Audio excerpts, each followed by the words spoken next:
Bima untuk memaparkan sedikit materi yang telah saya dapatkan di modul 1. Ini merujuk di modul 1.4 terkait budaya positif yang ada di sekolah. Dari materi kemudian kita terapkan dalam kehidupan pembelajaran di sekolah kita. Next. Ini saya berusaha dengan kawan-kawan kemarin sudah membuat tugasnya untuk pembahasan modul 1.4 budaya positif. Assalamualaikum warahmatullahi wabarakatuh. SDN 7 Menteng 01 pagi. Ini kita di angkatan 15, teman-teman nanti akan ada yang bergabung. Next.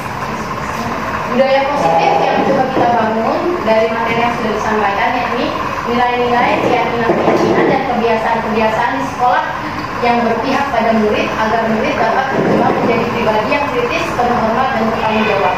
Di sini saya ulas sedikit budaya positif itu merujuk dari modul 1.1, 1.2, 1.3 yang mana awalnya itu filosofi belajar Biontara kita ditekankan tidak hanya kepada pusat pendidikan dulu orang tua dan murid itu sendiri, tetapi tidak semboyan itu dan ditambah menuntun, proses menuntun kemudian nanti mengarah ke selanjutnya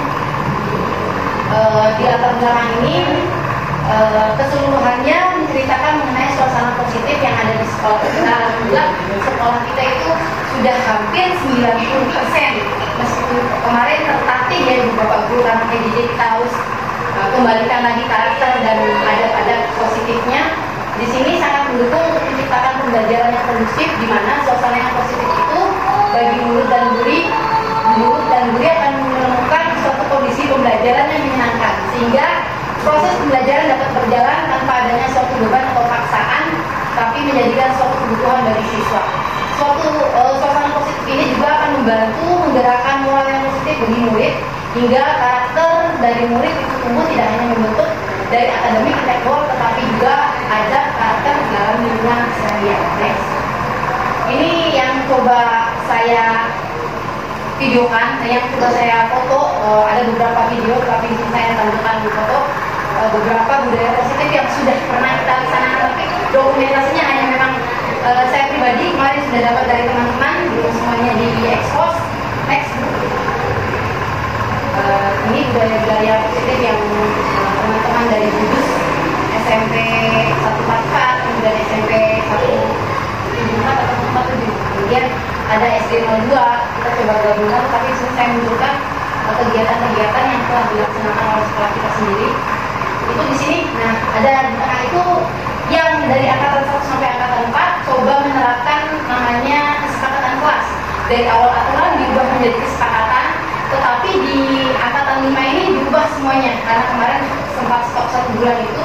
Ternyata dari kesepakatan itu tidak berhasil. Nanti di PowerPoint selanjutnya yang akan menjelaskan kesepakatan ini saya coba terapkan di tahun kemarin. Ternyata baru diganti dengan keyakinan kelas. Tidak lagi aturan, diganti kesepakatan, ternyata sekarang keyakinan kelas. Keyakinan kelas dan keyakinan sekolah, tidak lagi kita menggunakan kata aturan.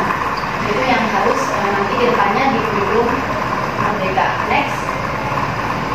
Di sini budaya positif yang akan coba dibangun. Materi pertama yang saya dapatkan itu perubahan paradigma belajar.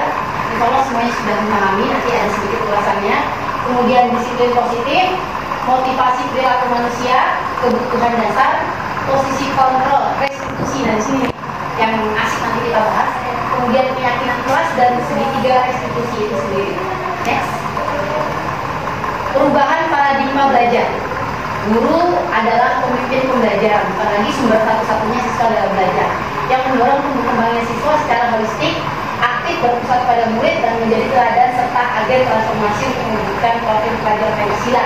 Selalu digaungkan P5-nya profil pelajar Pancasila, nanti ada ulasannya. Dan guru merupakan ujung tombak menciptakan budaya positif di sekolah. Di sini digarisbawahi bahwa profil pelajar Pancasila itu harus diwujudkan atau ditemukan sudah terlaksana di sekolah kita. Alhamdulillah, tinggal kita menerapkan, terima kasih Mas, menerapkan pembiasaan pada peserta didik. Alhamdulillah guru-guru sudah kompak, tinggal tiap harinya yang saya coba amatin dari kebiasaan tiap hari itu, alhamdulillah sekolah kita poinnya sudah masuk ke dalam profil kerja Pancasila. Next. Disiplin positif yang kedua, pendekatan mendidik anak untuk melakukan kontrol diri dan pembentukan kepercayaan diri.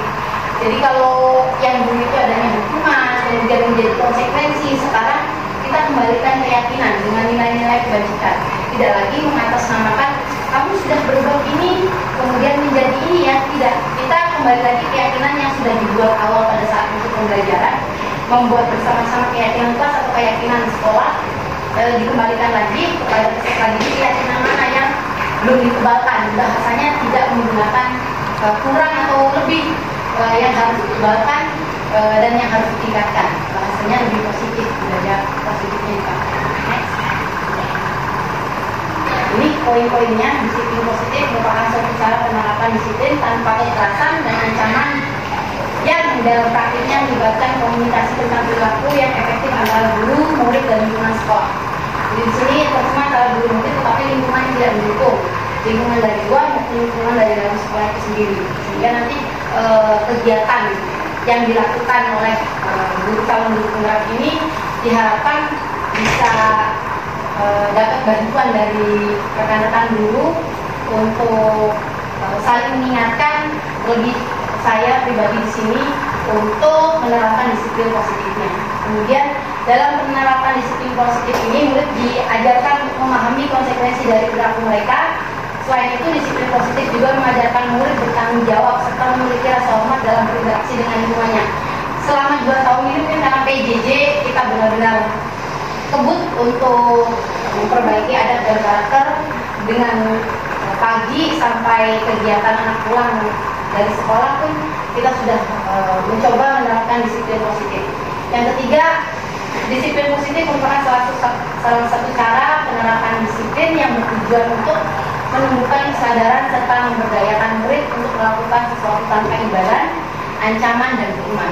Ini yang ditekankan memang sulit karena kemarin pun mencoba dapat materi, tetapi pada saat diterapkan memang itu sangat bertentangan, sehingga sedikit demi sedikit kita saling mengingatkan, saling belajar untuk menerapkan disiplin positif ini pada saat proses pembelajaran atau kegiatan yang di sekolah.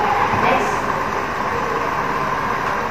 Oke, ini dia profil pelajar Pancasila yang selalu dibicarakan.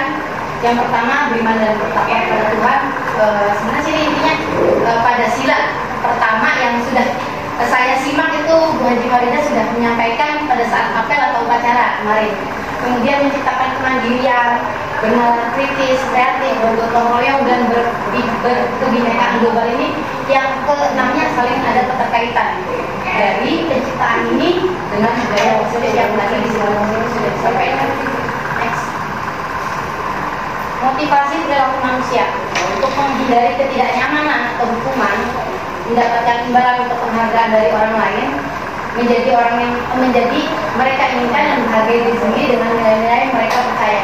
Sehingga hukuman dan imbalan ini sebenarnya harus ditiadakan, dikarenakan dalam kurikulum Merdeka itu nanti tidak ada lagi proses pembelajaran kegiatan di sekolah untuk menentukan hukuman dan imbalan. Lebih banyak ditekankan pada nilai-nilai baik yang nanti akan dimunculkan atau sebagai keyakinan sekolah kita. Next. Kebutuhan dasar. Kebutuhan bertahan hidup adalah kebutuhan kasih sayang dan rasa diterima, kebutuhan penguasaan kemampuan atas kemampuan, kebebasan dan kesenangan dari siswa. Sehingga pada saat kita melakukan proses pembelajaran ini yang harus dilirik oleh pendidik, khususnya ini yang sedang proses sama-sama belajar semua, bahwa kebutuhan dasar ini yang harus diperhatikan. Anak ini tantrum kenapa, anak ini malah sedang mengerjakan tugas kenapa, kita harus berfokus pada kebutuhan dasar anak. Next. Ini salah satu kelimanya tadi, kebutuhan dasar itu yang pertama kebutuhan bertahan hidup, kebutuhan kasih sayang dan rasa diterima, penguasaan, kebebasan, dan kesenangan. Kelimanya ini sudah saling kita terkaitkan dalam proses pembelajaran. Alhamdulillah yang satu di mata saya itu luar biasa, memberikan contoh dari guru senior kepada guru-guru junior itu luar biasa untuk memperhatikan kebutuhan dasar manusia. Next. Posisi kontrol, ini dia posisi kontrol yang dari kurikulum pertama nol sampai akhir nanti di Merdeka Belajar itu penghukum sering ya, namanya guru itu membawa penggaris atau membawa apa tuh seblak gitu loh untuk memukul, itu tidak lagi seblak dan kemudian membuat rasa bersalah, memposisikan komunikasi nanti ibu dimarahin sama kepala sekolah, jangan begitu ya. Kemudian teman, kita merasakan sebagai teman, ada yang memantau. Kalau yang memantau lebih memfokuskan kepada aturan yang ada atau keyakinan yang ada, dijadikan konsekuensi buat anak. Kalau kamu tidak sesuai ini, konsekuensinya harus seperti ini. Kalau kamu tidak mengerjakan PR, kamu harus seperti ini. Itu yang memantau. Yang diharapkan oleh kurikulum sekarang itu yang akan berjalan itu manajer. Berusaha untuk memantau atau memahami perilaku siswa yang tidak ditubalkan keyakinannya sesuai dengan nilai-nilai kebajikan yang akan diangkat. Misal kalau siswa itu berisik di kelas, kemudian guru mencoba menjadi manajer untuk mendiskusikan bersama siswa mengapa kejadian yang dilakukan seperti itu, kemudian dikaitkan dengan nilai-nilai kebajikan yang telah disusun bersama dalam awal keyakinan kelas. Next. Ini tipe-tipe penghukum, ada suara tinggi, bahasa tubuh mata melotot, jari menunjuk ke dalam hati. Waktu yang teman saya atau awas ya, nah ini tipe penghukum. Next, itu penghukum, kemudian pembuat rasa bersalah. Tadi sedikit ibu sangat kecewa sekali dengan kamu. Bagaimana kalau orang tuamu nanti kalau ditegur sama kepala sekolah, kalau nanti nilaimu jelek bagaimana, itu membuat mereka itu merasa bersalah. Selanjutnya teman, ini sebagai teman, jadi tidak menyalahkan tapi juga tidak memfokuskan pada keyakinan yang sudah ada atau aturan yang sudah ada. Dibuat di sini keyakinan kelasnya apa, sudah biarkan saja seperti adanya. Itu tipe sebagai seorang teman. Ada kata-katanya, bantulah demi ibu ya. Kita merasa seperti teman. Itu pun walaupun pada suatu kasus itu baik, tapi yang lebih tepatnya kita menggunakan tipe manajer. Ini selanjutnya ada tipe pemantau dengan konsekuensi nada suara data, bahasa tubuh formal, kemudian berusaha untuk merangkul peserta didik, namun tetap dihadapkan dengan konsekuensi yang ada. Next. Ini dia dereng yang saya adalah tipe manajer, nada suara tulus, bahasa tubuh tidak kaku, mendekatkan murid, dan kata-kata yang biasa disampaikan menunjukkan pada keyakinan yang nilai-nilai kebajikan dipegang atau dianut oleh kelas atau sekolah tersebut. Next. Keyakinan kelas yang biasanya aturan atau kesepakatan ini yang tadi di awal dibahas, memahami pentingnya memiliki keyakinan kelas sebagai fondasi dan alat tujuan sebuah kelas yang akan menjadi landasan dalam menyelesaikan permasalahan di dalam kelas. Next. Langkah mewujudkan disiplin positif, membuat kesepakatan kelas yang sebelah sini, kemudian membentuk keyakinan kelas. Pada saat membuat kesepakatan kelas, itu selalu dihadapkan dengan konsekuensi yang ada nanti. Tetapi pada saat kita membentuk keyakinan kelas, proses pembelajaran itu yang dihadirkan dalam poin-poin keyakinan kelas itu selalu positif. Bersikap positif, kata-katanya nilai-nilai kebajikannya ada. Posisinya kalau tidak membuat keributan, cukup membuat menghormati sesama warga kelas. Poin-poin yang dimunculkan dalam kalimat keyakinan kelas itu bernada positif. Next. Hormat, bekerja, diterima, dan memiliki. Kami meyakini bahwa sangat penting untuk menghormati semua orang dan barang milik orang lain. Ini contoh-contohnya. Bagaimana proses tindak lanjutnya?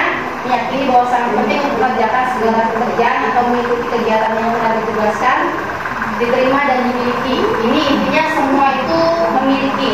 Tidak ada lagi negatif atau tindakan-tindakan negatif karena semua dihadapkan dengan keyakinan kelas yang di dalamnya terkandung nilai-nilai kebajikan. Next.